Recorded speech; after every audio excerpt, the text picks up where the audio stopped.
Hello, everyone. When I was asked to give this talk, they said, you can talk about anything nerdy that you want, and that's way too much freedom. So this is what you all get. But my name is Bailey Jorgenson. I'm the collections manager at the Alf Museum of Paleontology in Claremont. And all the dinosaur topics were taken. So my start, though, actually was in archaeology and maritime history, especially maritime science history. So you get to hear me talk about boats instead. So, yeah, I love boats. I love nautics. I love sailing. I love being on the ocean. But the first boat I ever worked on was a historic ship, so like a tall ship, that kind of thing, with the big sails and no engines.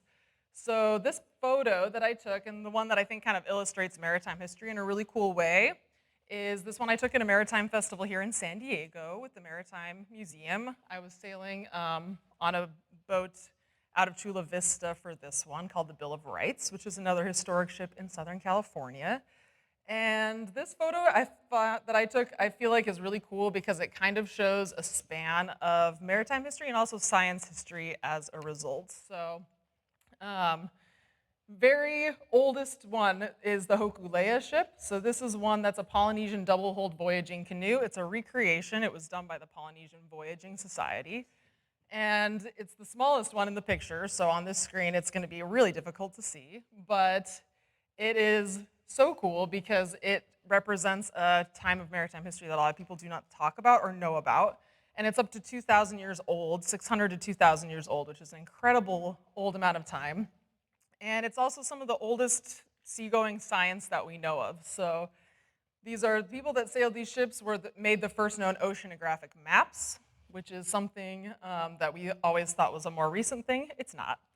And they also used astronomy, but also biology for navigation. They were able to identify animals and plants in the air and water to help with navigation. So I thought that was really cool to use biology for navigation.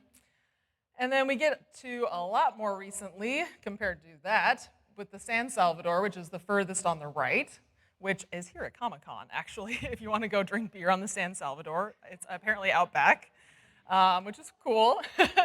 And it's a Spanish galleon, and this is a recreation as well, and it's almost 500 years old.